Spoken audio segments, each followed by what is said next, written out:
Blood and Black Rum Podcast. I want to play a game. You have been hypercritical of the films that you review. This Halloween, you will be forced to sit through all 7 Saw films.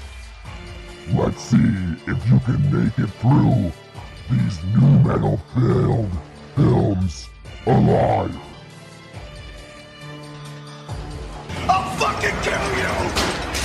You fucking bitch! You fucking bitch! You fucking bitch! You fucking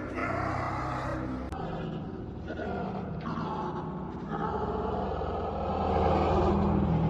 Hey guys, welcome back to the Blood and Black Rum Podcast. I'm Ryan from the moonsdeadworld.net, and I'm joined with my co-host, Martin. How's it going? Oh, pretty good. I think I like how when we get into conversations like that, just, you know, we're always watching videos and stuff, and we don't really have a chance to just kind of tone it down a notch and just ask each other how our days have been, so it's nice when you do that. Well, we could, but we're too busy texting about random other shit. That's true. It's not, how's your day going? And then get into it's like, I can't fucking believe this. You never ask how work goes for me. Well, because I already know the answer. Yeah. Shitty. No, just kidding, work. No, because to be fair, jobs and work is not meant to be fun. That's true. It's not I'm not supposed to be going there and being like, I'm having a blast. If you're having fun at work, you're doing it wrong. I guess. I mean, that's... Or you're doing things you shouldn't be. Stop going on Facebook. Actually, you wouldn't be having fun with that. No. It's depressing. We're not going to get into that here.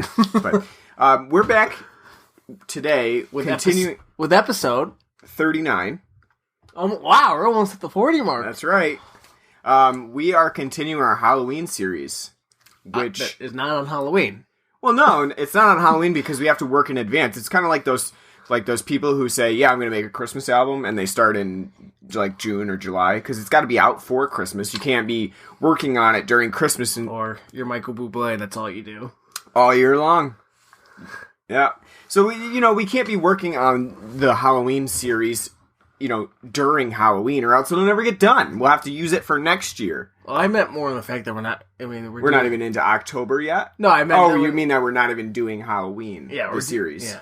Well, that's your fault. You suggested the Saw series. You said, "Hey, we should do all 7 Saw films." I said, "That's a great idea. We'll do that. We'll do that for our Halloween series." Well, because if we just did Halloween, then that'd be too. It's too obvious. Yeah. I call it the Halloween series Halloween. It's too obvious. Can't do that. So we got to do something else. We got to do Saw, which I mean. And to be fair, I think down the line we'll eventually cover some of the Halloween films.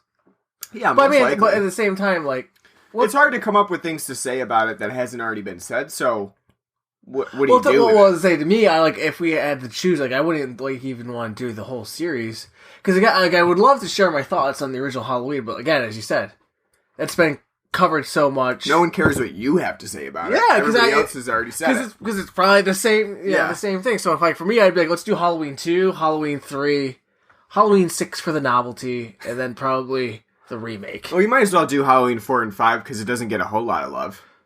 But there's nothing noteworthy. I mean, I say Halloween. There is a lot noteworthy in it. I loved 4 and 5. I used to watch it all the time. I say 6 just because Paul Rudd's in it. Yeah. And that's, I used to watch 4 and 5 all the time.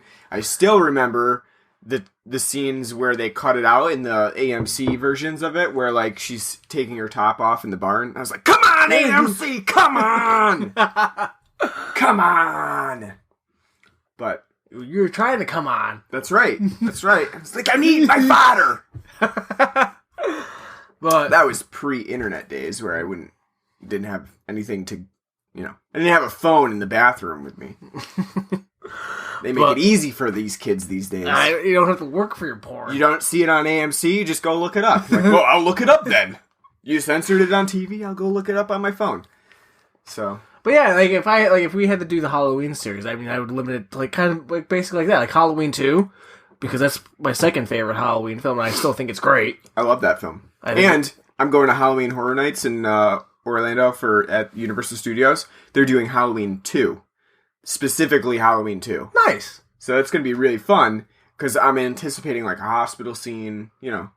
Yeah, to me, like... I like that they're doing, like... It's one of the... we're not going to do randomly, like, Michael Myers stuff, or we're not going to do, you know, the first film. We're going to do, specifically, Halloween 2, I'm thinking the hospital setting. Which I think Halloween 2 is very vastly underrated. I think it's a great sequel. I love Halloween 2. I think it's like it's the perfect sequel. It picks right up after. I mean, it does follow more traditional slasher tropes, but I think it's still, you know. And actually, I don't want to spend too much time on Halloween, but I will talk about this a little bit. My friend Michael Tatlock, who runs From the Mind of Tatlock, a blog that you should really check out, it's mindoftatlock.com. He just did a Halloween quiz for all of the films in the Halloween series, and one of the questions was, how many times does Loomis shoot Michael Myers? And the answer is 6 in the first film. Mm-hmm. In Halloween 2, there's a continuity error where in the beginning there's 7 shots fired. And then Loomis says, I shot him 6 times. It's a continuity error. It's notable in Halloween 2 that they really fucked that one up. Like, they fucked that up going in. But some guy on Reddit wouldn't you just reuse the same... Yeah, you would think, right? You would think they'd just reuse that clip. Why go to the trouble of, you know, reshooting and... Or, like, the only thing I could think of is some problem with the audio where they couldn't port it over. Like, they did use the same shots for the most part, but something to do with the audio was like, no, we have to redub that part of the film. So they did 7 shots on accident, and then that became But he's firing a revolver. Yeah. You'd think, like, one... Yeah. You know. But some guy on Reddit, because I posted that quiz on Reddit, and some guy was trying to argue that he was so mad because in the quiz, they said 6 shots, and he knew Halloween so well that he knew it was 7. And I said, how do you count 7 shots? Because the question specifically asked about the first film. Yeah. It's specific to the first film. And so he says, I counted on my fingers. Oh, you don't have any fingers? Then use your little toesies. Count on your... And then he posted a video. And he's like, watch this video. Count on your little piggies. The 7 shots fired. The funny thing... Like, I did have to look it up because I couldn't remember. I haven't seen Halloween 2 in forever. I was like, I'm pretty sure there were 6, but I got to look it up. So I did look it up and made sure I was correct before I posted. But then... The funny thing, I don't even care that he's arguing, you know, there were 6 versus 7. The funny thing is, he posted the video and said, count on your fingers, there are 7 shots in this video. The video was from the first film, so there were 6 shots in it. I was like, that video has 6 shots in it. I know what you're talking about, but you didn't even post the right video. So I made him look like a total asshole because he was being a super, super big prick on the internet because he was anonymous and you can do that. Let's say that's the great thing about the internet. Like, who cares? In the grand scheme of things, like, who cares? But then he deleted the comment thread, so you couldn't see it. But still, it was gratifying. I will say that. Like, you posted a video with 6 shots in it. What? You couldn't be more wrong. I don't even care that he was wrong about Halloween 1 versus 2. I mean, that happens. Sure. Yeah, you mixed up 6 and 7 shots because 1 does have it. But you posted a wrong video as your evidence. That's just... I don't know. But we're way off topic here, so... Cue the internet serious business. You'd rather talk about Halloween than Saw 2, I think. Yeah, I would. Because that's what we're on for episode 39, is Saw 2. We're continuing our Saw series and moving forward. And this time we got the Donnie Wahlberg in. All it needed, because we got a low-rent Wahlberg, you just need a low-rent Baldwin. So where's Stephen? Surprising, right? Surprising that, you know, no one thought to cast them both in one. I think probably like... That would be great. I would watch that. The entire movie would implode. Like, all the plot would implode. Because you can't have, like... Because already Donnie Wahlberg stretched to, like, his maximum Wahlberg in this film. So, like, if you then had, like, a low-rent Baldwin in here, like, doing a Baldwin thing... Could you imagine what that would... Like, no one would know. They're like, so what's the game again? I don't really know, because all I can focus on is this Baldwin and this Wahlberg going back at it. Well, that would be... That's why I'd watch it, because it'd be like, oh, God. It's like, oh... You could tell, like, probably Mark and Alex would be sitting there, like, going, like, oh, Jesus Christ. Like, Mark would probably be like, oh, God, what's going... Like, oh, God. Oh, God. And then you'd have Alec going, you know, he'd be the one, like, fucking, you're fucking 30... I'm gonna be in 30 Rock soon, and you're fucking it up for me. Yeah, that was pre like airplane flip out for Alec Baldwin. So and calling his child a fat spoiled pig.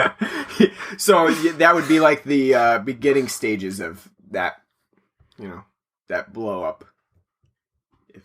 If It's amazing that he was doing that on 30 Rock too, because he had a pretty nice gig on 30 Rock. Just being all you got to do is like be yourself, just be Tina Fey's foil. Yep.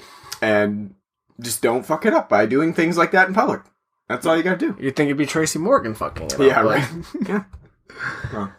But yeah, no, I do think like if it had Stephen Baldwin there, it'd be great. Just like the whole. I think at this time, like Stephen Baldwin was already he was taken because he was doing something like Celebrity Mole or something like that. Because Biodome 2 is getting off. Yeah, or he was like he was busy doing one of those like I'm a celebrity, get me out of here or something like that. The low rent version of Survivor, the Surreal Life. Yeah, something like that. Like someone called him up and really, I mean, for a franchise like this would be one that he'd want to be in, like Saw franchise. You want to get in it because anything can happen. Especially right off the, right off the ground. Right off the ground like that. So I can just imagine like someone calling up Stephen Baldwin's agent and being like, hey, we got an opening on Saw 2. Saw 1 did really well. We're not looking for like huge stars in this one because we want audiences to feel comfortable with them getting ripped to shreds. So I think Stephen Baldwin would be very good at getting ripped to shreds, and people would really enjoy that. Well, yeah. And so then Stephen Baldwin's agent is like, he probably would really like that, and audiences probably would really like to see his head get shot off or something. But he's busy doing I'm a celebrity, get me out of here right now. It's a pretty high profile gig, so he's on Steven Seagal's Bounty Hunter show. Yeah. Unfortunately, he's not going to be able to do it. and then the producer's like, all right, get Donnie. Stephen Baldwin was the first go-to instead of Donnie. Now Donnie really couldn't do Saw. I don't think he, even if he survived, I don't think he could come back for the new Saw because he's too busy showing up on the New Year's Eve show. It's like, I'm sorry, I got to get prepared for my kiss with Jenny McCarthy on the New Year's Eve show. Donnie, that's like 6 months away, man. You'll have plenty of time. No. No, I'm looking forward to it. That's his work now, and Wahlburgers. He doesn't have time for another Saw film. All right. Should we take a break and talk about our beer first? We haven't even really talked about the film, but that's okay, because... Well, we got a lot to talk about when we get to or maybe we don't. I don't know. That's up to you. Because it's just gonna end. Yeah, you're the one. You're the one that was like, "Oh, I'm not gonna have much to say about this one." Yeah, I don't know how that can happen. There's a lot to talk about, which we'll get into in just a second. But right now, we're gonna talk about our alcohol, our beers, the thing that makes this Black Rum podcast. We already talked, Saw 2 is definitely putting the blood in. And not only that, but Jigsaw even says, there will be blood. And as I told you, I'm like, why you gotta reference much better film? Yeah. Probably the best film of the decade. Oh, yes. There will be blood. Have you seen There Will Be Blood? Mm-mm. I'm gonna have to let no, you I have not. I'll lend you my DVD. Yeah? No, I don't want your DVD. Watch it on Blu-ray. You're getting the DVD. No! It's the special edition. It's the special edition, too. I know. Oh, special edition. Yeah. So you mean there's like 2 special features on it because DVD can't hold that much? You get to see Daniel Day-Lewis in his method acting, pretending, building up to the role, him living out in the middle of like Texas, pretending he's a frontiersman hunting for oil. I could see him being a frontiersman. Very, very easily. The man's a great actor. All right, what are we drinking tonight? Well, I'll let you tell it because you're the one that bought it. I bought because now that fall has kicked off and it's starting to around here.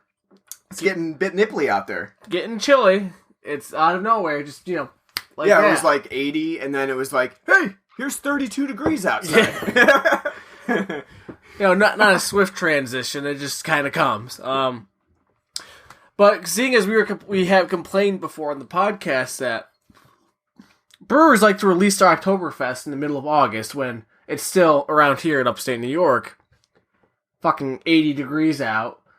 And we both, Oktoberfest is both our favorite styles of beer. It's always disappointing to us because in that kind of heat and weather, you want something more palatable. More refreshing, like a light IPA or a shandy. So it's it's disappointing because as soon as it turns like how it is right now, as soon as October rolls around, you want that Oktoberfest. Too bad, winter lagers are out. Yeah, I will say, it's September 27th. I have yet to see a winter lager on the shelves. Have you? I have seen a Woodchuck's winter cider. Was it old though? Was it like a leftover pack, or was it that would be fresh bad. to this year? It was in a case, but that would have to be bad by now. Well, yeah, but that doesn't stop anybody from putting it out. We've seen. You would give like food poison because that's hard. That's not like beer where it's like okay if it's like a little expired. Would you get food poisoning from hard cider? Yes. I don't know. Yeah. I don't know. No. Yeah. No. That's. I drink it. Just imagine drinking like sour. Like it's not like when you buy apple cider in a half gallon that's got a long shelf life. It doesn't. You have to. You would get sick. I don't know that. You would get the runs pretty good. Yeah, you might go get the runs, or you're going to get the runs even if you drink a whole lot of hard cider. Well, that's why I don't really buy hard cider that much, because I don't want to be shitting my brains out. Even though I like it, but... Yeah. I don't know. I'm trying to look it up. I imagine year-old cider... It's not going to be... Hard cider is not going to do you too good. I mean, because it's hard, it might have a longer shelf life, but it's not going to be... I'm thinking that you're. I don't know. I'm not a hard cider aficionado, so I don't know. But I'm thinking that you can let that shit ferment. You would think it's the same thing with like wine. Wine is just fermented grapes. So you would think, yes, they would go bad, and you would expiration and stuff like that. You get food poisoning, but they don't. You can let wine sit and age for years. So, I gotta call bullshit on that. I don't think you'll get food poisoning. Well, I mean, we'll have to try it. I don't know. I wouldn't do it. But I'm not an expert. I don't know. No, I wouldn't do it. I wouldn't do it regardless. I'm the man that sees mold on my bread and I throw it away. That is true. That was a very weird scenario. I wouldn't there's a small piece of mold on your hamburger bun and you threw the whole thing out. So, that was... I can't say I've ever seen anybody do that before. So throw out a perfectly good hamburger because there was a couple pieces of mold on the bread. I didn't throw the burger out. I threw the bread out. I'd rather just go to the store and spend another $1.99 on a package of fresh buns instead of I'm going to pick around the mold. No, thank you. Regardless, we have not talked about what we actually have tonight. But anywho, yeah. Because it's in the fall season now, it's starting to get nipply and definitely feeling that Oktoberfest crave. I got us a new Oktoberfest that we haven't tried before. Right. And it's from Victory. And Victory, we don't drink a whole lot of, to be honest with you. Because I've only had a few. Yeah, it's expensive for our area. This is the only one I've ever actually had because... I think I've maybe had a couple that I just sampled, but I don't think I've ever had any that I bought. I know I haven't bought any because like I said, I know they're a great brewer. I've seen their their reviews of their stuff and they're considered really good. But it's like with Ballast, it's like their price point's like Ballast Point, where it's like almost $13 a 6-pack, and I think it has to do with our location too. I mean, I think it has to do with being able to get it to us. Well, they do have, I've seen the Hop Devil everywhere. Yeah, that's true. They're IPA, but I mean, it is only in Pennsylvania, so it's kind of strange that you would it's not like it's from California where we're importing it, and obviously import prices from across the country are going to be more expensive. It's only from Pennsylvania, so we could hop in a car, drive 6 hours away, and be in Pennsylvania. Yeah, easily get it. So that is, I will say that it's kind of expensive for around here for whatever reason. Don't know why. Because this was $12 for a 6-pack. Yeah. So for around here, that's pretty expensive for a 6-pack. So, like I said, it's like a ballast point because usually like pretty good craft beer 6-packs like $10.99. oh yeah, And this is $12.99. So yep, but I got their Festbier, which is their Oktoberfest Amber Lager. Amber Lager. I don't know why they just didn't say just Oktoberfest Marzen style, but Yeah. it's good. I like it. I don't know if I'd ever get it again though, because I mean it's good, but it's very sweet. It is on the sweeter side of an Oktoberfest.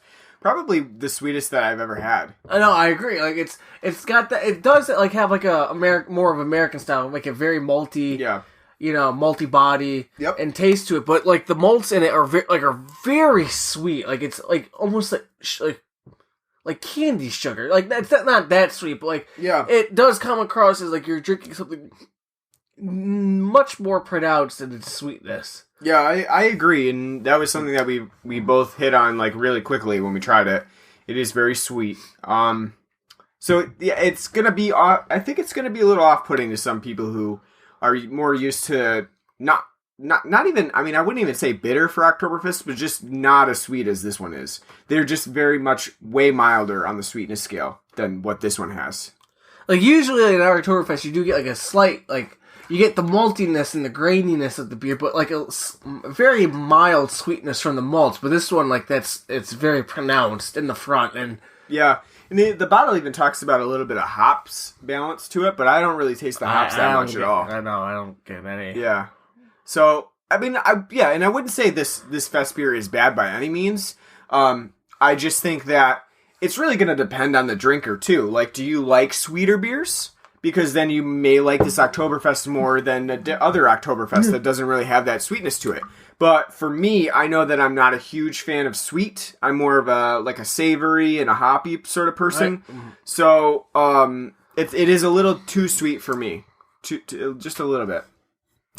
The other thing that we've got to try for tonight is I actually picked up the Sam Adams Fall Pack, which has some pretty intriguing beers in it that I think that they haven't really done a whole lot of. So I got that one because, for one thing, I had a coupon for it. So I didn't know they had coupons. It's an app called Bev Rage, and the app just has these. It has specific beers that you buy, and when you buy it, you take a picture of your receipt and you send it to them.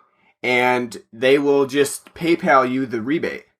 So it's actually really good. I had $3 off a Sam Adams 12-pack. Rebates annoy me because it's just like, just give me the fucking discount like to begin with. Well, the thing is that it's not through the store. It's through Bev Rage. And I'm sure Sam Adams pays Bev Rage to I know that, but like it's like when you like... Yeah, like when you like buy like a new phone or something, like hey, like when you get the phone, like call, mail in for the rebate. And it's like just give me the fucking discount, don't like because I know what they're doing. They're betting on most people will be like me and just not do it. Yeah, to be too lazy to do you're that. Like drawn in by it by like oh yeah, there's a rebate on it, and then you're like ugh. I don't fucking feel like mail. That's a stamp. I don't have any at home. I gotta go to the post office. Nah. You gotta get a book of stamps. Yeah, stamps aren't cheap. No. Yeah, no, I hear you, but the Beverage actually makes it really easy to do your... I'm not even promoting Beverage. They're not paying me for this or anything. I just want to say that right now.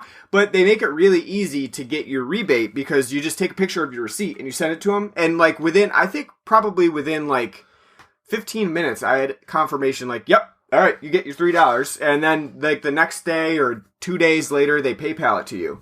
And there's no minimum. There's, maybe like $1 or something, $1 minimum, and they PayPal it to you.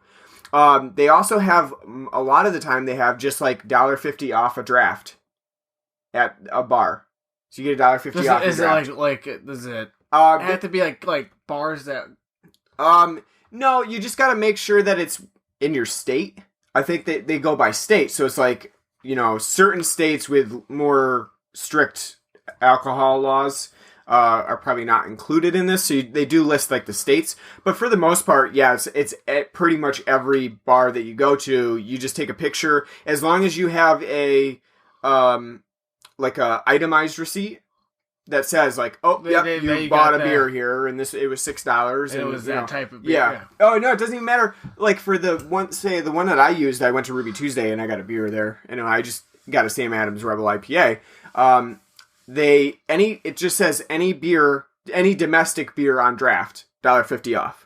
It would just say probably domestic craft or whatever. Yeah, it just says domestic draft. It doesn't even say like it's got to be craft or it's got to be Bud or whatever.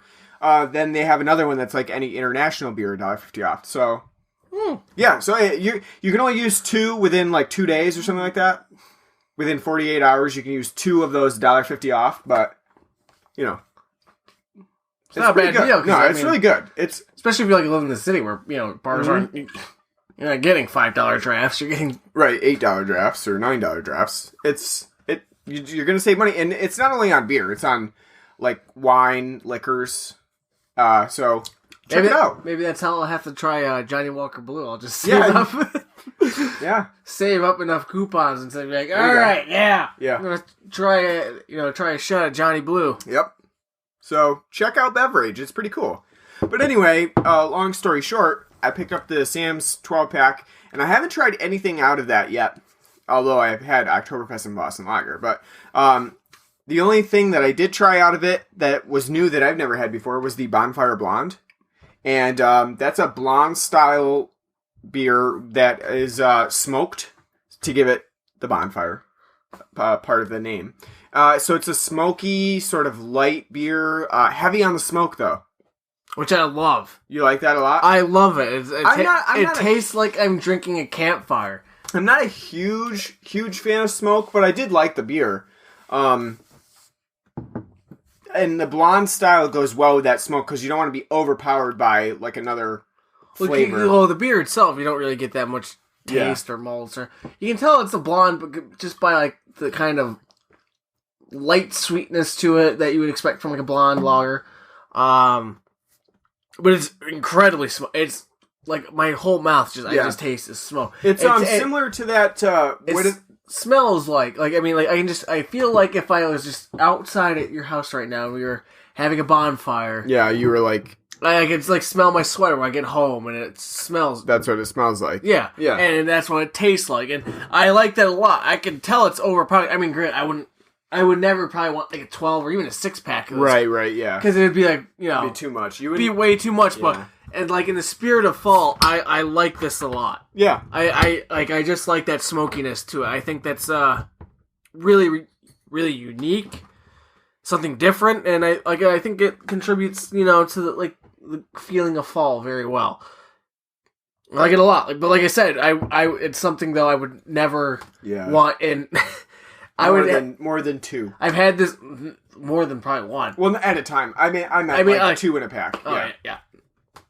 Because I imagine, like, once I'm done with this, I'm gonna be like, I've had my fill. Yeah. It's kind of like with Habanero Sculpin from Ballast Point. Oh God, yeah. It's like I can appreciate what they're doing, and it's good. Like, I still have that one from that 6-pack sitting in my room. So I'm like, I'm gonna drink you one of these days when I feel like I'm in the mood for a very spicy beer. But I get that.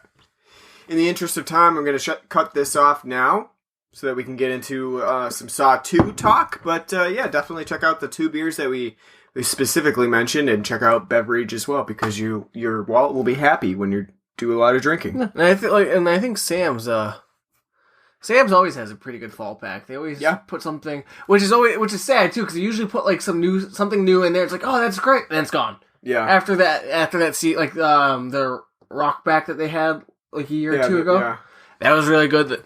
That only lasted like for a season before they got rid of that. Yep. So all right, let's get into Saw 2.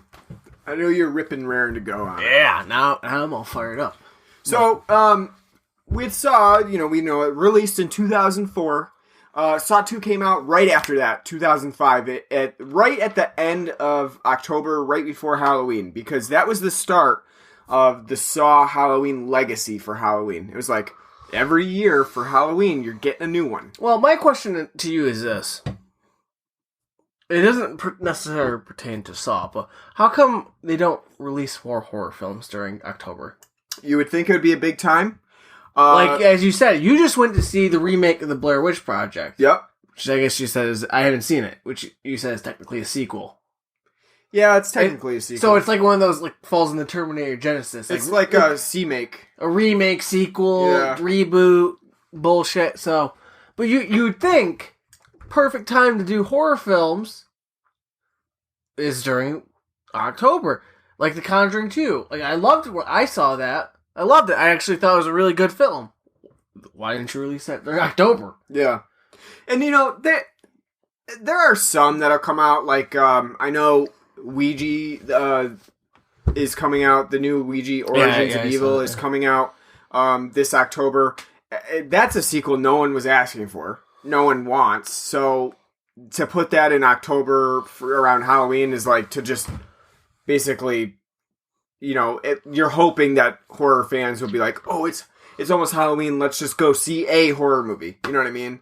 Because I can understand, like, if you're doing, like, as you said, like, Krampus, do that, yeah, release November, that. Yeah, like, release that around Christmas, or, like, if they're, like, doing another, like, if, for whatever reason, they feel like doing another fucking My Bloody Valentine, do that around, you know, that makes sense. Yeah.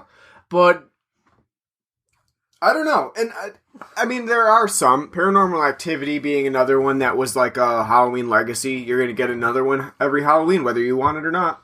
did those come out? Yeah, they came out around Halloween. That was like taking over after Saw, really. So you have those that like perpetually come out around Halloween, but yeah, when you look at the release schedules, there aren't a whole lot that are coming out for Halloween. I mean, when you think about it too, like, why would you like? I know there's a few. I can't think of them off the top of my head, but there's a few horror films they released during the summer. And it's like, why? Yeah, that's like out of their. It's well, it's not only that. It's like that's the death spot. Like you're going up against like fucking Marvel. Yeah. Why would you like Civil War 2's coming out? Let's release, you know, like sneak, you know. Yeah. That's like if you're like the head of that studio, you should be fired. Right. You're literally sabotaging your film. The thing with that is that.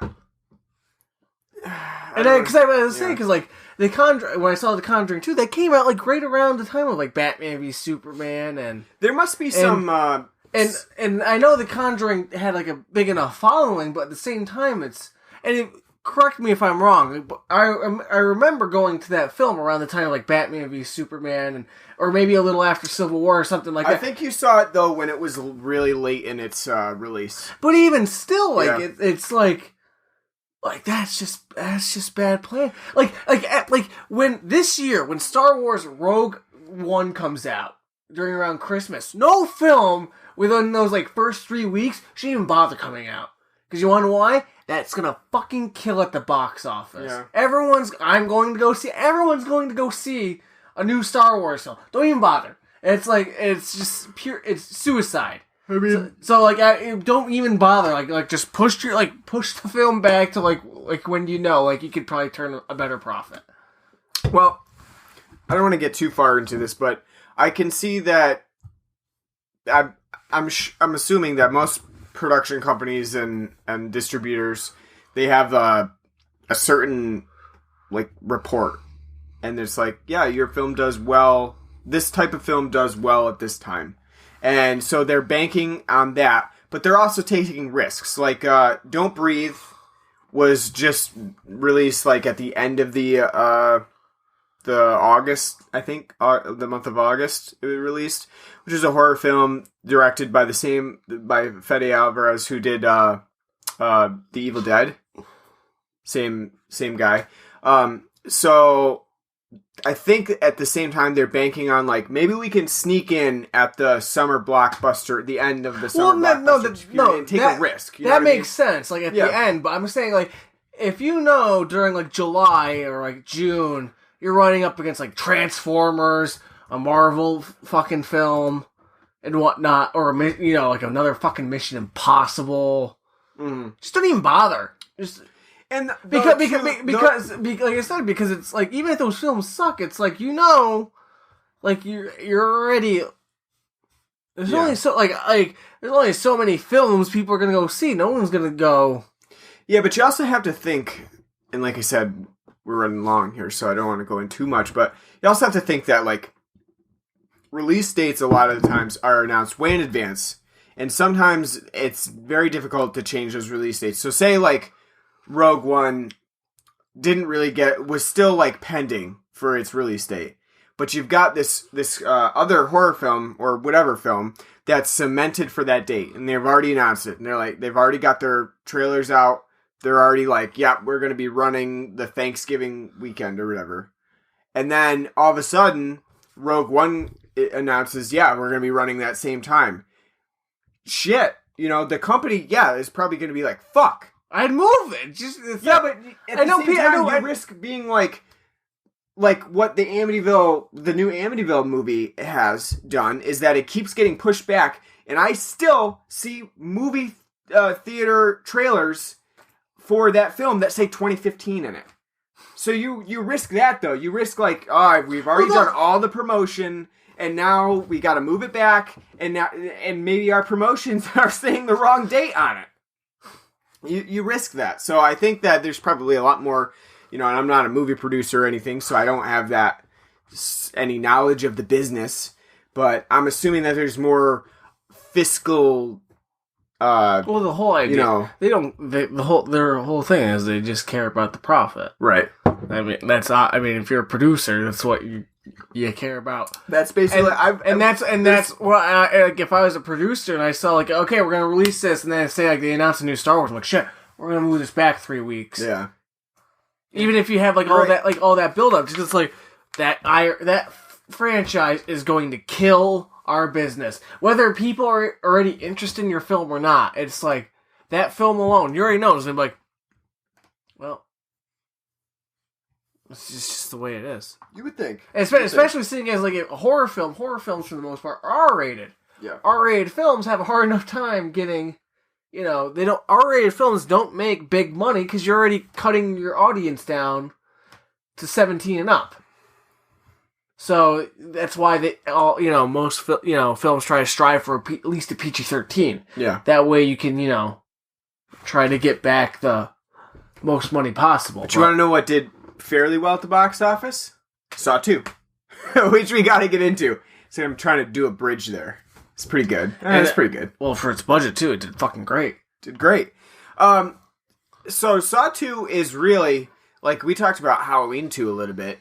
Saw 2 is sort of a direct sequel to Saw 1, except we don't really know specifically how much time has passed from that first film to the second one.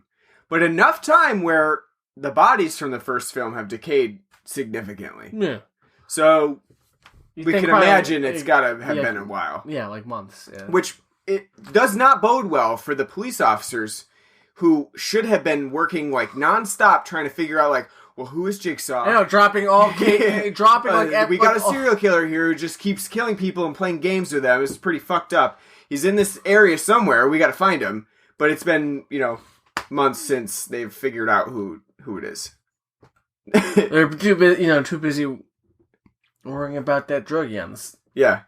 Doesn't bode well. And the fact too that like everyone from what like you said, you can guess that it's been a couple months since the first film, and Jigsaw's been doing this, and there's still people who don't even know like what the fuck, like who's this?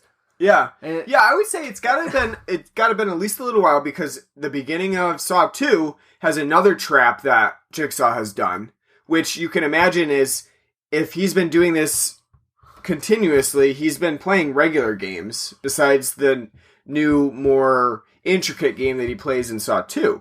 So there has been bound to be more clues than what we get just in that first trap that we see in the film. That or these cops are incompetent. Yeah, they're terrible. They're not doing their job very well.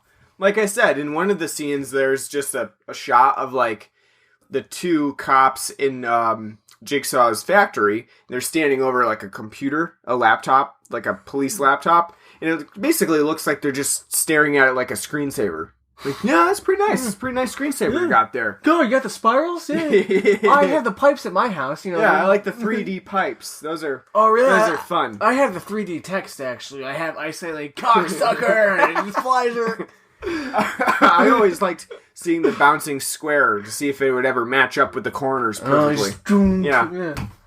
Yeah, so not a great police force, and you can imagine it's really not very great at all because they've got Donnie Wahlberg on there as Eric Matthews. If Danny Glover couldn't do it, then how is Donnie Wahlberg going to do it? I know.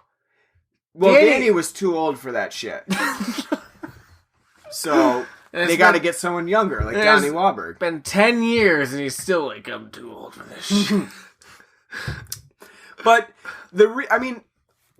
I guess what we're supposed to imagine is that the police force is pretty terrible because Eric Matthews has apparently gotten away with framing at least six people for crimes they did not commit. Maybe they had some involvement in those crimes, but not to the point where they would be thrown in jail because of them. But Eric Matthews, being the corrupt cop that's trying to get people off the street that he is, has framed all of them for whatever they've done. So that police force must be terrible. But at the same time, you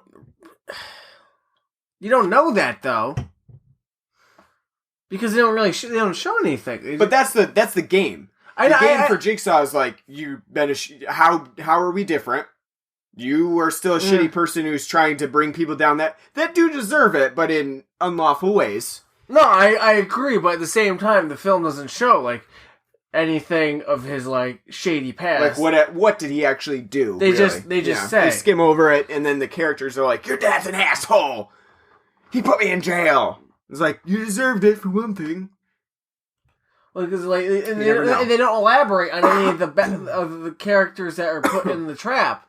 So either way, it's like, you don't give a fuck about either sides because, like, well, you don't know. I mean, you have Jigsaw saying that he's dirty because he supposedly planted evidence. They don't show you any of that though. At the same time, all you get from the other characters is them just saying, "Yeah, I did time in jail," and that's it. They don't say really specifically say what they did, and that's it. And that's all you have to go off of. And that doesn't do anything for me. I mean, even I do agree. I think what Donnie Wahlberg did in the past is true, but at the same time, it's like, what does it fucking matter? Because in the situation that they're put in, it doesn't fucking matter. Yeah, well, I'm saying that his game, it does matter. For his game with Jigsaw, it matters. But not that much, because it's... Well, that's the reasoning that he's there in the first place. Like, Jigsaw could have focused on the female cop that is Eric Matthews' partner. Instead, he focused on Eric because he's the one that has done the terrible things that he needs to repent for. So, it's like, it does matter, but then again, the film doesn't do a great job of giving its main, victims any sort of backstory besides they were in jail and now they're in a game involved with Eric's son. And that's going to make them all very angry that Eric's son, Daniel, is, his son, a son of a cop, really, that put them away. So, I mean... Which, if you think about it logically, too, it's like, why would I want to... Like, if I was put in that situation, we're given a certain amount of time to find an antidote so you can live. Yeah, you've got... I wouldn't be worrying about, like, you're his kid? Fuck! Like, it's like, you're the kid of the guy who... Like, okay. Well, this is like your dad's an asshole, but, like... I mean, you can see what they're doing with Saw 2, like Lee Whannell and Darren Lynn Bousman, who also directs the film, they're creating like a Lord of the Flies situation for this film, where they are presenting like the downfall of humanity, where people are put together and they'll do the most awful things to each other without working together. Really, they should be working together, but instead they're fighting against each other for no real reason besides survival of the fittest.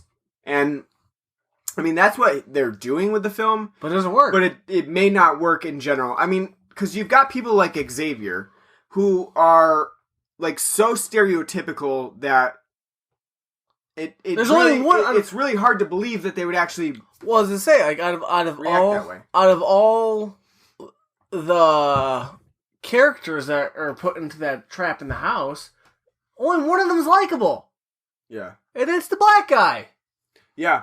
He's the only one that tries to bring them all together. He's the only one. Hey, maybe don't throw that lady into the needles. Yeah, the syringe, syringe bit. Or like, no, maybe you shouldn't do that. Let's try to figure out what's. Yeah. Because he's the only one. He's like, okay, let's actually maybe like try to think and whatnot. And everyone else is, he's the only likable one. Mm-hmm.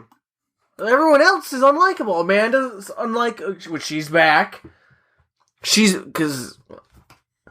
back because reasons. Spoilers. I'm not gonna say spoilers. But she's back. 11-year spoilers. But I mean, she's back because of reasons. But at the same time, she's that bitch who's like, things are happening. Instead of explaining what's happening, she's doing the pronoun game. Like, he wants us to do this. Who's he? The guy who wants us to do this. And it's like, what's happening? It's a game. And it's like, it's not a game. No, it's game. And it's like, just say what you need to say. No, you're doing, like I said, the pronoun game. You're saying things in a specific manner to be elusive, and so you can keep them in the dark for no reason, just so it's for plot convenience. And that's fucking annoying. Well, there's a lot. I mean, granted, I'll give her credit, because she does reveal, with rather quickly when she says it's a game. Like, who's like, this is a game for? She says Jigsaw. Like, okay, she let that out of the, out pretty quick. But no one knew what it was. But at the same time, like I said, she's like, we gotta follow the rules, and it's like, what are you, Jamie Kennedy and Scream? Like, here's the rules for for surviving in a horror film. Yeah, it's that just annoys me. It's the whole running away from the killer, and I trip and fall for no reason, and Well, speaking of the plot contrivances, there are a lot of them in this film.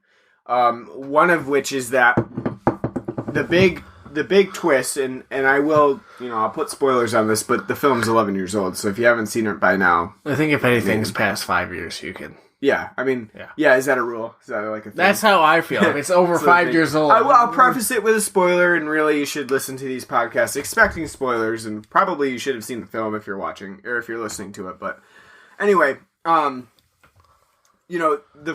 film pulls the rug out from under viewers because it's been hiding the fact that the camera feeds that Eric is watching for his son are really videotaped. So they've already happened like a long time before, and they're just watching a videotape of what happened. And so, which I didn't pick up on. Like you didn't know when you were watching, you were like, oh, that's a videotape or something like that. You didn't really... I think they hide that pretty well. They hide it pretty well, but it's also like, I would say it's like squirrely. Because there are, I would say, I don't know. It's hard to say because I feel like it's a little cheap.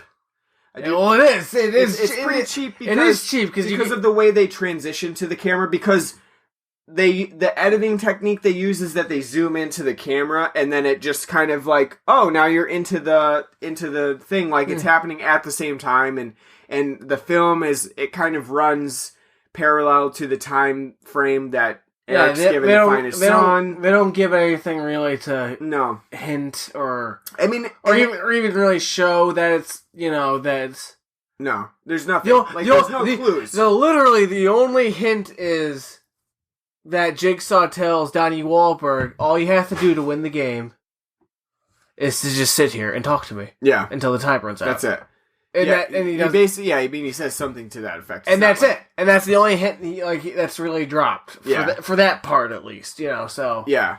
And so, I don't think there isn't really a way for you to guess that from the clues that you're given in the film. And I do think that's a little bit of a cop-out on Bousman's part, because there should be at least some sort of clue, like, oh, this is and I think that maybe the only clue is that there's a couple clocks, maybe.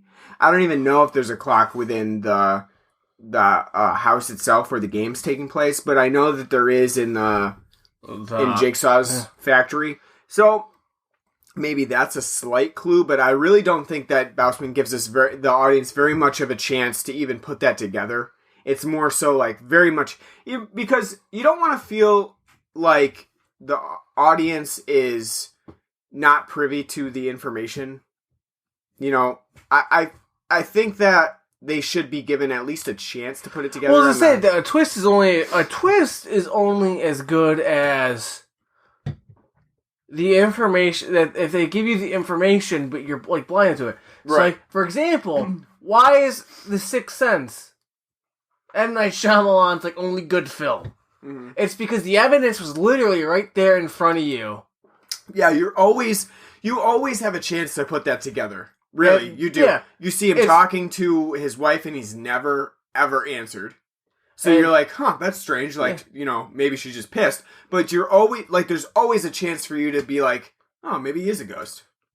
And it's Sorry, like- spoilers for that 20-year-old film. Yeah, but I mean, so the opportunity, like, it's perfectly laid out to like Yeah. where same that- thing like The Usual Suspects going back like to me that's like one of the greatest twists ever, and finding out Kevin Spacey, the crippled guy, is the Kaiser Soze, the master plan of it all. Everything is laid out perfectly in that film to where you could see where like he's bullshitting the cop the entire time, and it takes until the very end for like, the cop to realize that before it's too late. Mm-hmm. But like it's a great twist because like everything was there, but like just the way it's surrounded and built and the way the story's told, it kind of distracts you from that. Yeah. So like if the information's there, but the story at least kind of like distracts you like from like because you have like an unreliable narrator or just the way the story's structured, it works perfectly. But if like there's no real inkling or clue there of a twist, and then the twist happens, and you feel like you got fucked. Yeah. Because it's like, well, like how was I supposed to figure that out? Yeah, I mean, I do think that audiences should feel a little bit cheated that they weren't able to figure out that this camera was just not... Because you think about a CCTV camera, it's almost always... Never videotaped. You always see it... There'd be a in real time. timestamp. Yeah, there's a timestamp. There's not... it's not just like, here's the feed. So, I think that's a little bit of a cheat. I will say this, and after watching this film again, I did realize that, yes, I did see it in theaters, because I talked about that in the last episode, in the review of Saw, that I was like, I'm not really sure if I saw Saw 2 in theaters, but I did. And I do remember being in theaters being like, well, I did not see that coming at all. I really didn't know that. But like you said, I mean, I think there's a reason for that. I think that's because we don't really get any sort of inclination that is going to occur at all. Like, there's nothing to really... Though I do think the other twist, spoiler alert, and the fact that Amanda is Jigsaw's partner, you can see that one coming. Yeah, I'll Because that makes sense. So, like, the whole reason, like, why is she in another fucking Jigsaw trap? Right, yeah. That- She already survived. Sure, he survived and gets another lease on life. Yeah. So the fact that she's there, the way she acts, she's always like acting really creepy off to the side, doing something, strange. And then, then when you find out that it's all been, broadcast, and you see her when Donnie Wahlberg enters the room from the first film, and then he gets, injected and knocked out because of it. It's like, that's Amanda. Right. So I think that one's definitely... You can tell that's... Yeah, you coming. can tell. And I'll admit that when I saw the film for the first time, I didn't really put it together. But watching it now and, knowing that twist and stuff and seeing how Shawnee Smith plays out some of those scenes, kind of very, like, cringeworthy. Like, watching it again, and it's like... One of the scenes where she's talking to Daniel pretty much for the first time, who's Eric's son, and she's talking about how she was put in prison and she didn't really do anything. She says, why don't you ask the cop that put me in prison? And Daniel very nearly says that his dad is a cop. The way she reacts to that is like, you can tell, like, she's waiting for him to say that so she can, announce it or something. Like, Daniel's dad is the cop that put us all in there.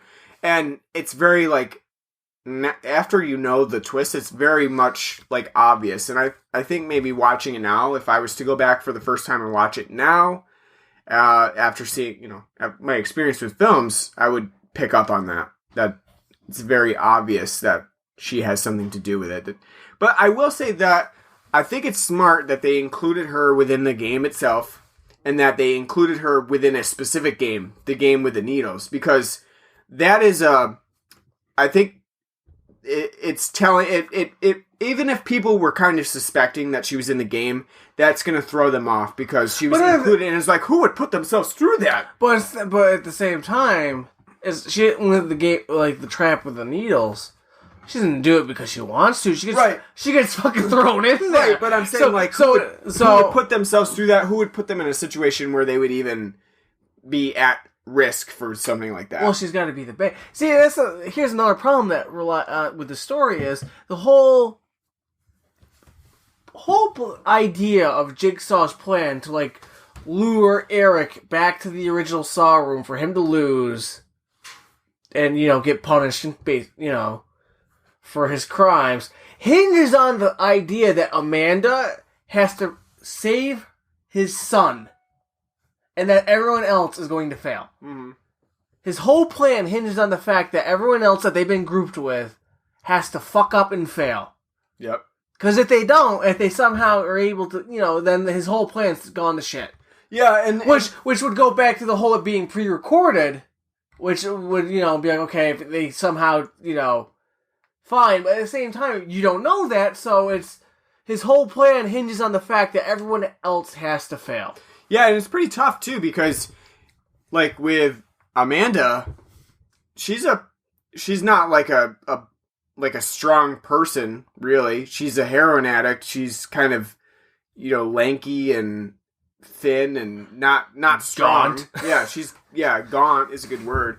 So to put her in the same situation as Xavier, who as a large man probably would need more toxin to succumb to it in general anyway. So do they don't explain either why she and Donnie Wahlberg's son doesn't get... Well, you can imagine that... They had to have been given the antidote. Amanda had to at least been given the antidote. That's all I can think of. They don't say that, but that's what I think. I don't really believe that, Daniel was given the antidote, though, because he does look pretty sick throughout the whole thing. I think that maybe... Yeah, but if out of all the people, because he's still a child. He's like 16. Yeah, you would think that... So, he'd be one of the first ones rather than, the... Laura, who succumbs to it really, really, really quickly for whatever reason. That he would react negatively to. Yeah. So that's another unexplained thing. But yeah, that's all I can come to the that they were I said. Maybe he's giving a partial antidote. You're still gonna get sick, but not as bad. But all I can think of is again Jigsaw's whole plan is relying on the fact that everyone else has to fail. Mm-hmm. And to be honest with you, his whole plan's stupid to begin with, too. So he puts all these people in a room, and then he gives them their clue, says they're getting pumped full of gas, and the door to this house unlocks in 3 hours. They got 2 hours to live, though. And there's antidotes throughout the entire house for them to find. And there's 2 of them in this one safe, and they have, the numbers are on, in the back of their minds, meaning on their necks. So... But, not a lot of time spent on them trying to even find the antidote. Well, it isn't, not the locked one, but the ones that they come across. To begin with, they don't run into any. They run into, 2 other ones. They run into one in the crematory, and then the one in the, Chinese finger trap, except for wrist. And the one in the pit. But there's no antidote in the pit. That's true. There is. No, it's just a key. It's just a key that would open to the outside. To get out of the room that they get, because it's a lock. Yeah. So, the whole thing about, trying to find the antidote in the neck doesn't really mean shit until the end, because everyone's basically dead. So it's okay, well, there's only, 3 of us left. There's 2 antidotes in that safe, so let's, Xavier's I'm gonna fucking find, the... So it's, it doesn't make any sense. Yeah. The whole, to me, and again, if you're a fan of this series, please come and correct me in my views, but, none of it the whole plan doesn't make sense at all to me. Well, the plan is, it's really to get them to work together, to figure out how to work together to excel at all of the rest of to get what they need. So, for Abby... Well, I understand that, because again, like I said in the last episode, I know the whole point of these saw traps is the answer's always right in front of you, it's more obvious than it always looks, but people, because of their hysteria and their fear and their paranoia or impossible prejudice against others, is always going to blind them to that answer. They're going to fuck themselves in the end. Same thing happens here. But the problem is, there's like when they're all in the room together, and Amanda is the one again. She's working for Jigsaw, and she's the one that finds the tape recorder to like, oh, here's this is everything you need to know is on this tape. Jigsaw tells them all that like you need to all work together, but you're gonna learn things about each other that's gonna make question. But at the same time, it's like none of that's ever really brought up because it's just like all they really bring up is they all have like past criminal reputations, and that's it. There's no real backstory into any of those characters to make you either give a fuck about them as characters, or that would make, if you were placed in that situation, give a fuck about like their background. Like, oh, you deal drugs. I don't care. We need to work together to get the fuck out of here. Yeah. That doesn't, or like, oh, you like again. Oh, your dad's the cop that arrested me. Your dad's an asshole, but I need your help to fucking do what needs to be done. So, do you find that the games are more unfair in this movie? Like, are they more unfair than what was given to the two in the first movie? It's more unfair, but I think it's just more stupidity and like plot contrivance to make things work the way they need to work for Jigsaw's plan to work. True. Yeah. Definitely some plot contrivance there, and it does hinge on people making really, really bad decisions, and the two surviving throughout the entire game till the end. Yeah, like I said, like you're relying, because Xavier kills the black guy, which I can't remember his fucking name, Jonas. He kills him. Like, yeah, he's a criminal, but he, like I said, he's pretty, like, the normal stand-up, likable guy out of the entire group. You're, like, if you're Jigsaw, you're relying on somebody like Xavier not to kill Amanda and the kid during the whole process. But at the same time, I guess for Jigsaw, he probably doesn't care that much.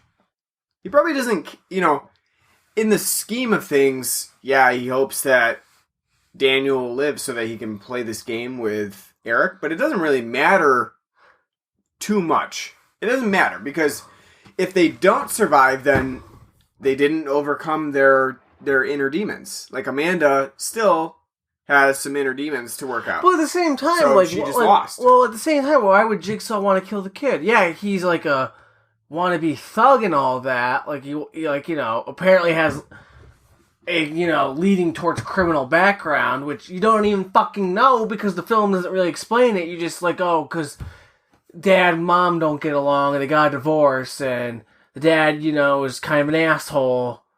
Like, his life's spiraling out. But you don't really know that because you don't really see that. So at the same time, why would Jigsaw want to kill the kid? Because kids make mistakes. Of course what fucking teenager appreciates life to the fullest? You're a teenager. Your hormones are built to be pissed off and angry and everything and anyone for no reason because you're a fucking teenager. You're gonna make stupid decisions because you're a fucking, I can't stress that enough. You're a fucking teenager. So for a Jigsaw who's trying to moralize and say to appreciate life, to try to do that to a child, I can see him trying to scare the shit out of him, but like to want to put him in a situation where he could be killed?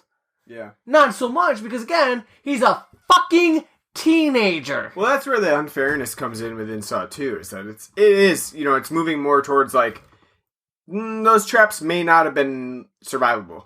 For one of them with the, where she puts her hands into the box, yeah, she really probably should not have. But at the same time, like, how do you really survive then afterwards grabbing that antidote? I mean, you don't really, because you're going to chop your wrist all up. You're basically cutting yourself up to the point where even if you got the antidote, but you can't get out of the door, you're going to bleed to death. So it's not really, it is survivable, but at the same time, like, probably there's not. There's no real, there's alternative option. Yeah, no, it's like, you could, but you probably won't. Well, as Sarah brought up with like the first trap, the Venus flytrap, the key to get out of the trap is right behind his eye that got cut and sewn. As she said, like, wouldn't you pass out from the pain? You would. You wouldn't be able to cut into your eye with a scalpel. Probably not. Without, passing out from shock. And that's the same thing like the first film when you have, him cutting off his ankle to try to get through. He's sitting there biting into that, towel, or, his shirt as best as he can, like, grunt and groan in pain and agony, but you would pass out from the just trauma of it. You would be in shock. Yeah. You wouldn't be like, okay, now I'm gonna crawl over looking like a zombie, to say I'm gonna go get help. Yeah. You would, I don't think there's a lot of, realistic stuff in horror. Well, no, I understand that, but at the same time, it's, you gotta, suspension of disbelief you gotta have, but at the same time. It's pretty actually important to, it's important to the film that they do survive, because otherwise they definitely wouldn't have a chance at their trap, so. Yeah, it makes sense that you would have to try to question, like, well, what can they actually, like, not pass out from before they just totally cannot finish Well, this. as I said, it's gonna be such an adrenaline rush. Yeah. But no, I agree. Going off that principle, so the whole first trap's really, the guy's fucked. The whole idea, if you think about it, like, trying to cut in, like, your eye out to get to the key, you only have a minute to do it. Yeah, really, really quick. To, like, unlock... You got a minute to stab your eye out and do like, if you think about that, for a minute to get the key out of your eye, you literally, from the time that trap goes off, you literally just have to plunge that scalpel into your eye without even thinking about it. Just cut rip and scoop it out, scoop key out, and then find the lock because it's on a Venus flytrap that's surrounding his head, so you don't even really know where the lock is. You just kind of have to guess at where it is.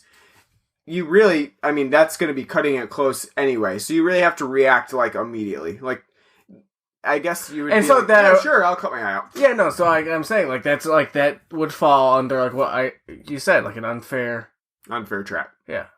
They're only going to get more unfair from here. I know that. Yeah. Or from what I've seen, like, how it just, But, like I said, like, that's, like...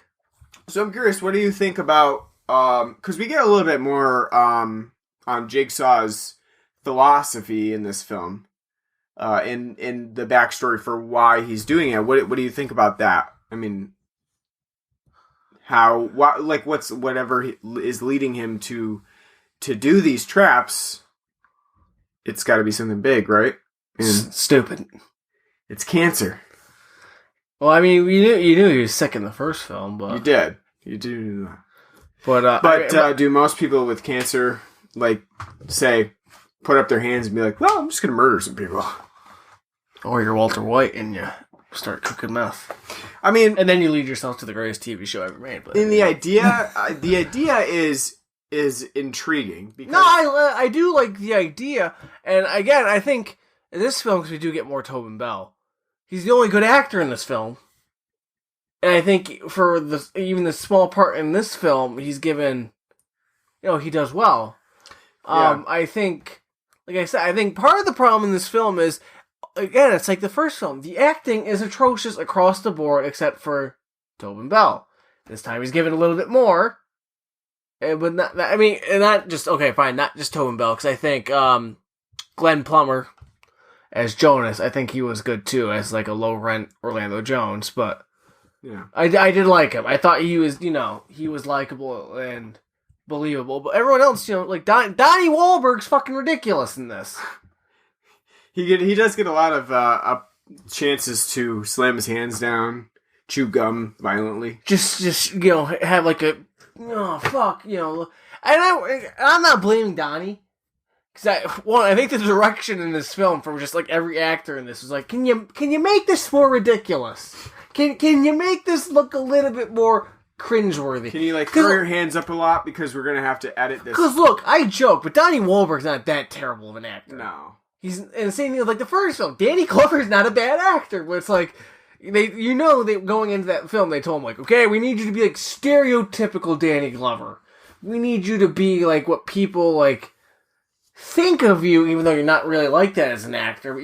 That's what we need from you. It's the same thing in this with Donnie, which isn't even helped at all, because the editing in this film is even worse than the fucking first film. Well, I think that's what it is like, we need you to be really, like, violently physical, so that we can edit it and make it look, like, with fast cuts, make it look really choppy.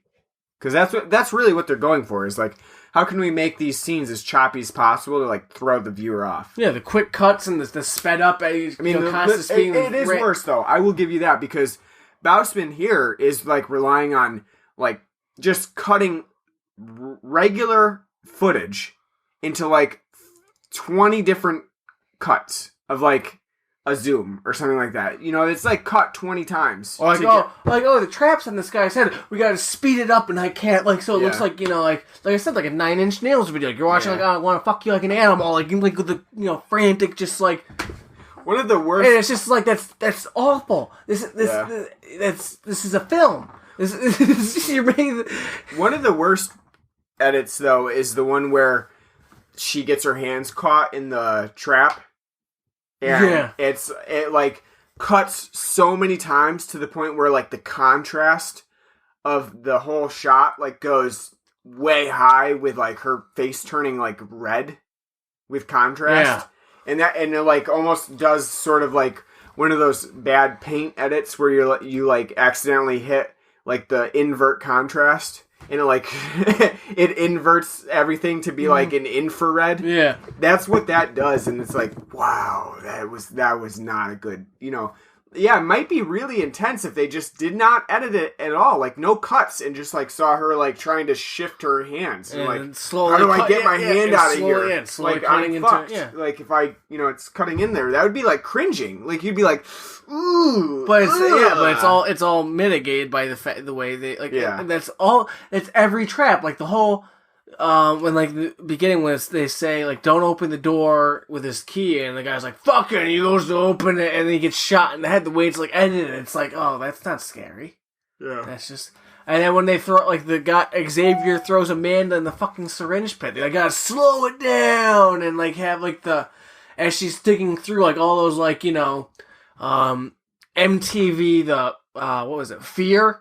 Where they go to the random, like, you know, supposedly haunted locations, and he had, like, the Godsmack Voodoo theme song. They had, like, you know, every time, she's in the syringe pit, and they got, like, the, oh, excuse me, like, they're just, like, demonic, like, camera, like, you know, just, like, slow, and then fast, and then how it's just quickly flashing all about her. She's getting stabbed in the syringe pit, like, it's garbage. It's fucking garbage. It is. I mean, yeah.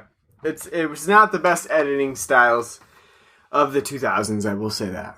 Well, if it continues on, it's just going to get worse and worse, because what you do with that is you just keep getting worse and worse with it. You just amplify it. Like, that's the ticket.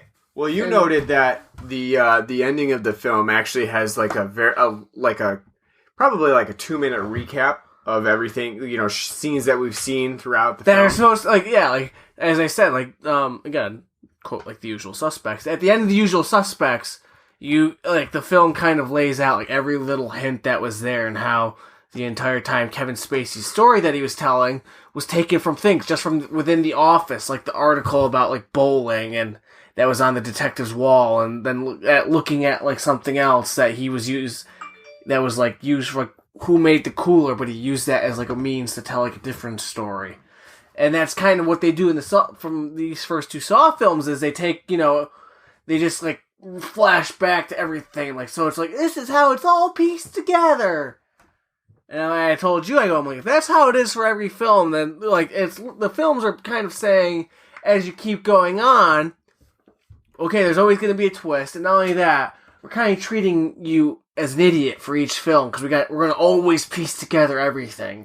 You know. And it's also got to probably give royalties to the actors who were in the previous films, because they're going to get a quick edit into the new film, because it's always going to go back in time to include them. So it's like, and then you got to do an IMDb cast member, you know, edition. It's like, Yep. Cary Elwes is in this one too, just for a little bit. His voice is featured.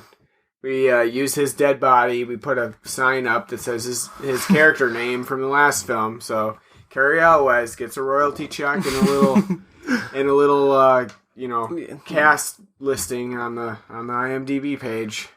But yeah. So I'm gonna go out on a limb here and say that you really didn't enjoy Saw 2. I thought it was boring.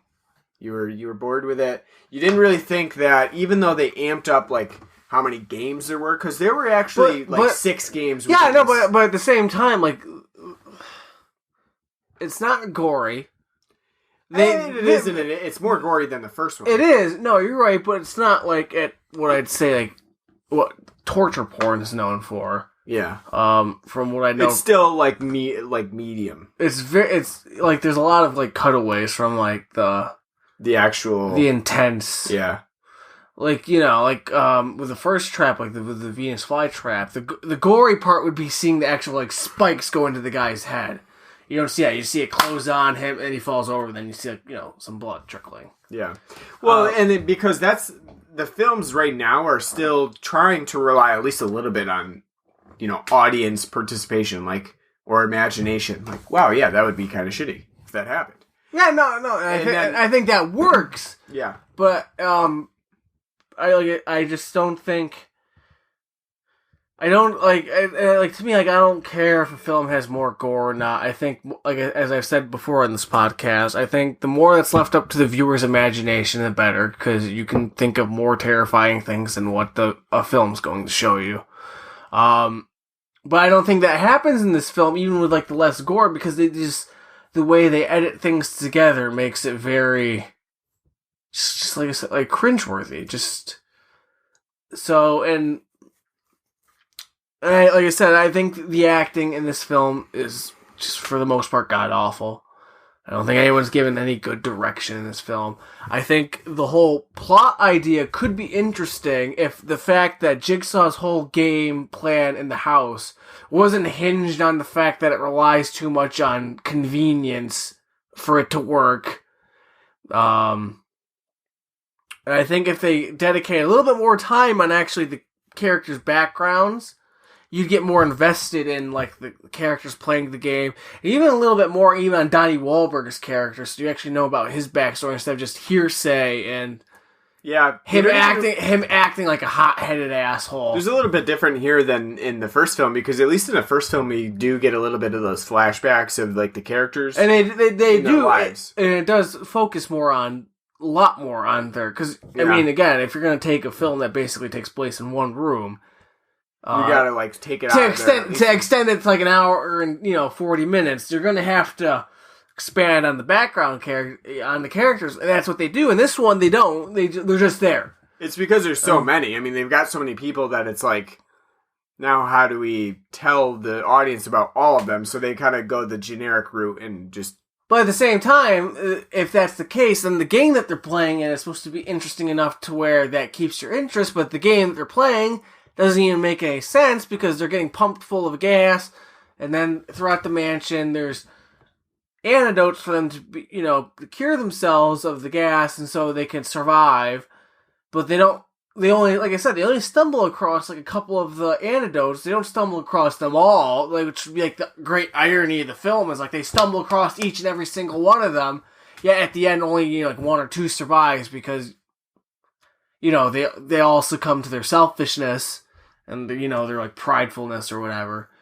But they don't, like, you only see a couple of them, so it's not like that. It's not really a central part, and then that whole part takes like kind of a back seat, even though it's like the focus. It's still taking a back seat because there's not really enough going on there that's really interesting. Yeah, this film really needs to focus on like the game itself and be able to like study the characters rather than have 2 games going on, because there really is 2 games going on. There's really the game that's set in the building where the people are trying to get out, and then you've got Eric's game, Donnie Wahlberg's game, which is a separate piece that really has throughout most of the film very little going on within it.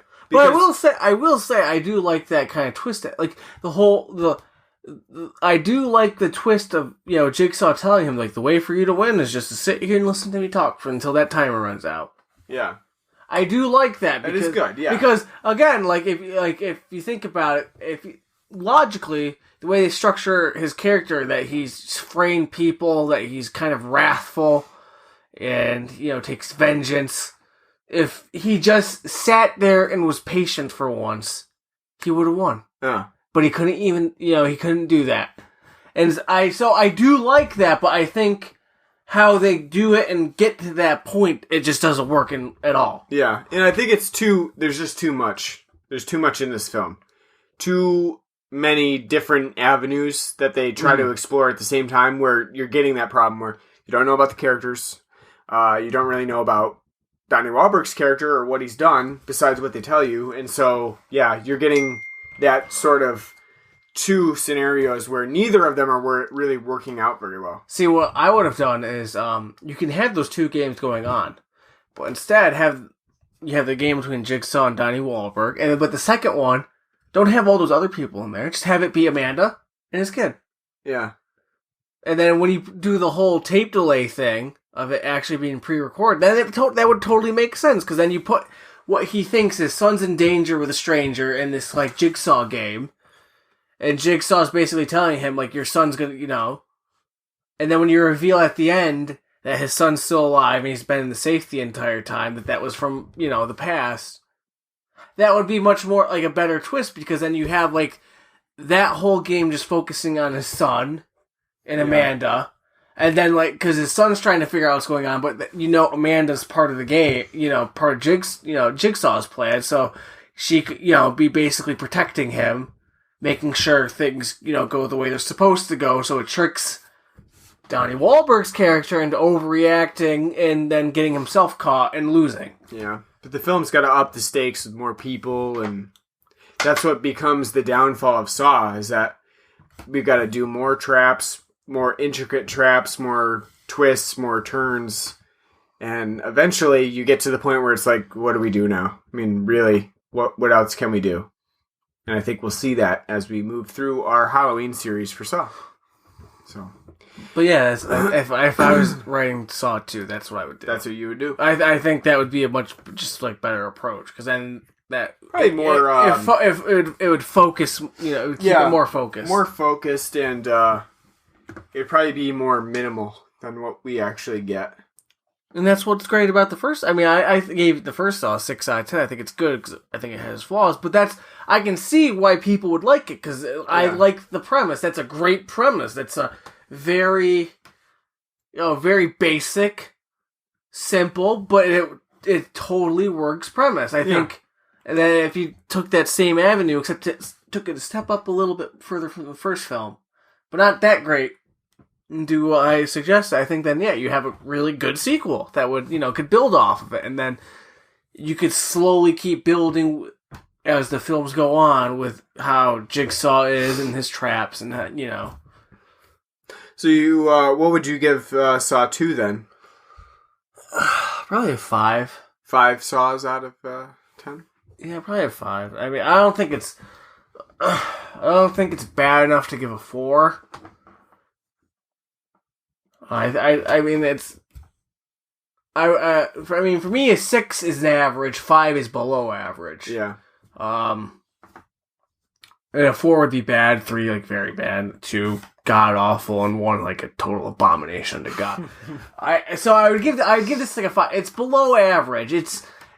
I can see where it could succeed, but I think the editing is just terrible. It's like one of the most glaring things about this film is how just god awful that editing and lighting is. Continuing that whole fucking green and music video bullshit. And I think it's got an interesting idea, but it's just not executed properly. I think if they simplified it more and gave you more backstory, which is kind of a shame too, because this is an hour and 30 film, and it felt for me like a fucking eternity. To say that, like, hey, you add on 20 more minutes of backstory or 15 more minutes to be better, but And again, I think the direction too isn't any good. I don't think the actors in this film were given any direction except to be just generic stereotypes, just to be placeholders. Yeah. And I don't know. This may be even nostalgia talking, but I guess I would give it a 7. Probably because I saw it in theaters. I still have sort of a love for this series, and I'd give it a 7. We kind of disagree there. Yeah, I mean, it's your I don't know. Yeah, I do have fond memories of Saw, and I remember seeing Saw 2 in theaters now that I watched it again. I don't know. But like I said, for me, the editing just takes me out of the film. The whole. Maybe I'm just used to it. Maybe I'm just used to being in that time period and seeing all the films that... the only horror film I remember seeing during that time period is Hannibal Rising. Yeah. About young Hannibal. Yeah. That's that was in 2007. That's the only one I remember really. Yeah, I mean it was kind of the thing.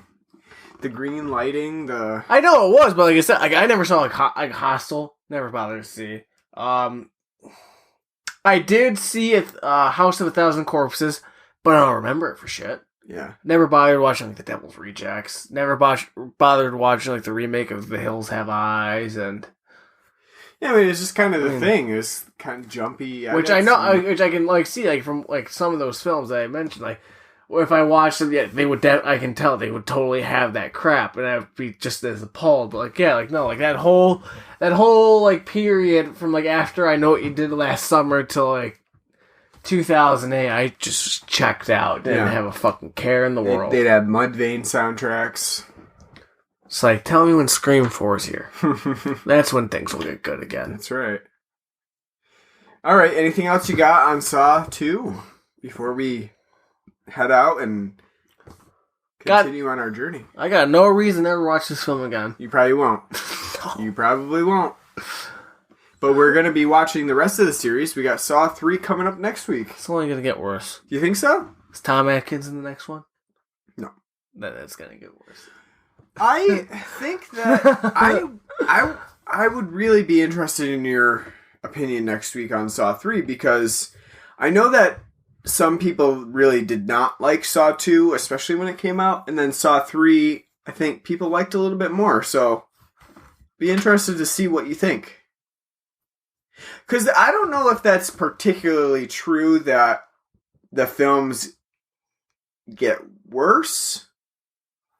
I think they try to do more things, and it really depends on your appreciation for it. I don't know if they always get worse. Well, I told you, what horror franchise can you think of where films after the first one, for the most part, they just don't fall off the cliff? That may be true, but they're not always the only one. There's only a few. The only ones I can think of is Halloween, because Halloween 1, 2, I'd say great, and then really good, and then just. And then Romero's Dead series. Night's great, Dawn's great, Day's great, and it's shit from. Well, you may be right that they never reached the plateau of the first film. I think that sequels though can be, comparatively, there can be later sequels that are better than previous sequels. No, I agree. Yeah. I agree. But I mean, at the same time, that the next good one in the chronology is never as for the at least for me, they never really come across as good. But I mean, granted, being a sequel is a hard thing to do. There are rarely sequels that match up to the first film. Yeah, very rare. It's Empire Strikes Back is better than A New Hope. Godfather Part 2, you might argue, is better than the first one, but I mean, it's for the most part, I know it's a damn tough thing to do. I wouldn't want to be a director of a successful film and have to go into a sequel because it's wow. Even if it's the fifth film down the line, it's oh, it's still oof. Yeah. I mean, like I said though, I think I'm gonna be interested to see what you think in the next films because I don't necessarily think that some of them are worse than Saw 2, so we'll see how you react. Be interesting. I'm interested in finding out. I hope, like I said, I hope it gets better. Trust me, I don't want to go in there with my thoughts of it just being bad throughout. Yeah. Because then it's like a self-fulfilling prophecy of, I knew this is all going to be shit. Yeah. No, I'd hope it to, get better. I mean, I don't imagine them all to be as good as the first film. But I hope that, they at least have points where it's like, oh, yeah, that wasn't too bad. Like, they got things right on that. Yeah, and especially since we have 5 more to go. So, you got 5 weeks. Well, if you actually do the math, we only have 4 weeks until Halloween. So, we got to somehow squeeze one of those movies in there. Well, we will. We will. We'll get it in there. You got your birthday week. Yeah. I'm actually going to be... I'm going to be away for a week. Yeah, 3 episodes in a week. Yeah, because wow. I'm going to be away the week of October 10th through the 15th. So somehow we're going to have to get that in there. Either record it early and I'll post it or something, on that Tuesday, or we'll figure something out. But we got 5 to go and we've got a short amount of time to do it in. So, but we'll get it done. We'll get it done. Halloween is a big month for horror blogs, and we'll get it done somehow. All right, so thank you for listening to our Saw 2 podcast. We hope you will stick around for the rest of our Halloween series, wherein we cover the rest of the Saw franchise. Next week we'll be doing Saw 3, and you can expect all of the rest of the films every week after that. So stick around throughout the month of October as we work further into the Halloween season. I know my house is already Halloween-y. We watched Saw 2 in the comfort of an orange blaze with all of my Halloween lights. And if you check out our Facebook page, we did go live for a little while to just document where we were when we were watching Saw 2. So check it out. We will try to do like a little live blurb before we start each of our podcasts, just because it gets the word out there. And definitely administrative features of our podcast. Definitely check out our website, bloodandblackrumPodcast.wordpress.com. We post all of our episodes up there. You can comment on it. You can let us know what you think of the podcast, and that's where all of our updates will be. We're also on iTunes, so please subscribe to us and leave us a nice 5-star review. We really appreciate that. If you have any issues with our podcast, we appreciate if you would email us first before you post a terrible review so we can talk about it. Our email is bloodandblackrumpodcast@gmail.com. You can email us about what you have any issues with for the podcast, or you can say what you love about it. We'd really appreciate that. Let us know if you want to see any specific movies reviewed on here, and we will do our best to include them. Also, we are on SoundCloud. That's where our episodes go up first, so you should follow us on there. We're Blood and Black Rum Podcast on there as well. Lastly, we're on pretty much every other podcast site that you can think of. Stitcher, Blueberry, Podbean, everything that you can think of that you would listen to podcasts on, we are on. So That's the website? What? Blueberry? Yeah, it's Blueberry. BLUBRRY or something like that. Blueberry. We're on that as well. So you can check us out on there anywhere that you can listen to a podcast. And please leave us a nice review. Anything helps us to get the word out. So thanks for that. And tell us what you think of the Saw films. Yeah, tell us what you think of the Saw films. Let us know. Do you like them? Did you hate them? Did you see them all in theaters? We'd really like to know. You can also tweet us now. We have a Twitter. I just recently created one. Martin is supposed to be the site operator. He doesn't have a Twitter, and I have one that I use for both myself and my other website, so I don't really have a lot of time to update the Blood and Black Rum Podcast Twitter, so hopefully he'll be doing that in the future. It is at Blood N Black Rum. N or N? N, like N as in Nancy. because because Twitter has a annoying character limit for their usernames as well. Oh my so they wouldn't allot me 2 more letters for blood and black rum. So we're blood and black rum. So it makes it a little bit easier on our users to tweet us if they want to. So hit us up on there. Follow us. Send us any tweets. We'll certainly reply to you. It'll either be me or Martin, depending on who checks it first. And it's probably going to be me, I'm assuming, because Martin is hesitant to use Twitter at all. But anyway, thank you. Don't get the appeal.